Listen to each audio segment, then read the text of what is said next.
Now, just going to go back to something that Caitlin and I were talking about very briefly during our front pages of the newspapers segment. We're referring to a story on the front page of the Herald Sun today. The headline is Power Punch, and it relates to the Bush Summit, which is coming up in Ballarat next Friday. The sub-headline under Power Punch says, Vic backlash against renewables, biggest in the nation as the government tries to fool voters on the cost of renewables. That got me wondering, well, if the industry, the renewables industry generally, believes the numbers that are being reported by the Herald Sun in their latest survey, and if they do believe the numbers, as an industry, what they can do to try and gather back some of the support that they had. So what the numbers show is that the report shows the number of regional Victorians who support a transition to renewables has dropped from 66%, so 2/3 of us, that was 3 years ago, to about 44% now, so less than half. Christopher O'Keefe is the national spokesperson for the Clean Energy Council, and he's our guest this morning. Morning, Chris. G'day, Steve. First up, do you believe the numbers? Well, look, a poll's a poll, right? There's polls coming left, right and centre at the moment, but ultimately I saw 1 in 2 Victorians, regional Victorians, support a transition to net zero by 2050. And, you know, regardless of what pollsters have to say about this stuff, the cold hard fact is coal is exiting the system and we need to replace it with something. There are no proposals for new coal-fired power stations. Nuclear is dead and buried after the last federal election. So if we've got gigawatt upon gigawatt upon gigawatt of coal-fired electricity coming out of the system, what are we going to replace it with? We all need electricity. There's not a farmhouse or a shed anywhere in regional Victoria where every time you flick the light on, electricity is not used and is not transported across paddocks and paddocks and paddocks, and has been done for, the best part of a century. So we're in a situation where the practicalities are coming at us like a freight train, and the cheapest option we've got, and really the only option we've got, is to build grid-scale wind, solar, batteries, and back it all up with a bit of gas. If you drill down into deeper into the article, it says that the survey showed 48% of regional Victorians support new wind farms, so less than half, but that's significantly down on what the approval rating is in other states as well. So I guess my follow-up question then, because I take what you've had to say, but my question then is, does the large-scale renewables industry have an image problem or a communication problem when it comes, particularly in Western Victoria? Chris, what do you think? Well, certainly not easy, is it? No. It's not easy to go into communities and say, look, we need to build utility-scale energy infrastructure. So you can understand why there's reticence. Absolutely, you can understand why there's reticence, but that's why we've seen VNI West, for argument's sake, put on the back burner for 2 years, delayed for 2 years, because we have to go back to the community as an industry more broadly to ensure that communities are heard through this process. Likewise with the Western Renewables link. And that's why you're seeing, and if we were talking about Victoria specifically, they haven't approved a brand new wind farm for 3 years in Victoria. Is that right? Yes, it is. There is, the best part of 8 gigawatts of new wind projects sitting in approvals at the moment in Victoria.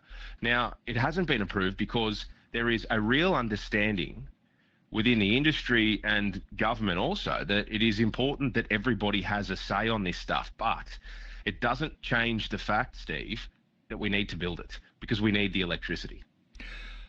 Also in the article, it says regional Victorians are more supportive of rooftop solar, hydroelectric and waste to energy. Apparently nuclear and coal-fired were the least popular, but those other options, rooftop solar, hydro and waste to energy, are they at all a replacement for the large-scale renewables we've just been talking about? Can you put that in perspective so people understand if that would be enough or not? No, it wouldn't be enough. Look, waste to energy is a bit of a nascent technology in Australia. We're not sort of doing it at scale like we are, with our... And look, your lawn, for argument's sake, is sort of 1.5 gigawatts. That's coming out in mid-2028. To put it into perspective, your lawn is falling apart. That's a coal-fired power station that's done a really great job for Victorians for a long period of time, 40 years. but it's in a situation where the air duct collapsed the other day, and it had 4,000 unplanned hours of outages in 2024. 4,000 hours. And that caused Victoria to use 13% of its entire one incident caused Victoria to use 13% of its entire yearly gas budget in 3 days. So the issue here is significant, and we need to replace the gigawatts that are coming out from coal-fired power. And you're lawn for, you might hear people say, oh, we'll just extend it, put some money into it. It's like a Datsun 180B that you bought in the 80s. The more money you throw at it, it doesn't make it any more roadworthy. It just makes it more expensive. And the situation is we need grid-scale solar, we need grid-scale wind, and we need batteries to firm it all up with a little bit of gas at the end to ensure that our hospitals are powered, that our schools are powered, and that we've got utility-scale electricity for everybody to use. And, it's quite a pressing issue for Australia. But it doesn't take away the fact that regional communities, and especially yours, because Western Victoria, without a shadow of a doubt, with the renewable energy zones, there are lots of projects planned there. And it doesn't take away from the fact that, there are a few people in the industry who are running around doing the wrong thing. The Clean Energy Council is 100% as an industry body ready to crack down on these people. So too the federal government with the developer rating scheme. And it's important that regional communities are heard through this process. But, that poll, 1 in 2 regional Victorians still, 48%, you said, that's still 50-50 pretty much, yeah. So every person that's, up in arms about it, there's another person who's embracing it. So we've just got to keep that into perspective. Righto. Just finally, Chris, what do you say to the people who are listening to you this morning that are hating what you're saying? Not hating you, I hope, but just hating what you're saying. What do you say to them directly? I get it. I get why you're hating what I'm saying.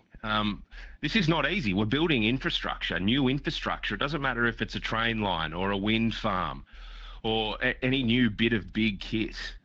This stuff can be disruptive and it can be scary, but the industry is absolutely committed to ensuring that regional communities are heard, and that means that you're sharing with the benefits of the renewable energy transition. That means jobs. That means new infrastructure and new projects for your communities. And I know at Squadron Energy, they've got a big project at Ballarat, and they're doing some really interesting stuff up in Queensland where, 25-kilometre radius around a wind farm, you get $1,000 off your power bill. And as an industry body, we're supporting these creative solutions so that regional communities feel the benefits of this stuff. Chris, thanks for your time. Thanks, Steve. Chris O'Keefe, Clean Energy Council National Spokesperson. And just a response to what's in the Herald Sun today and a bit of perspective on where the industry stands on this.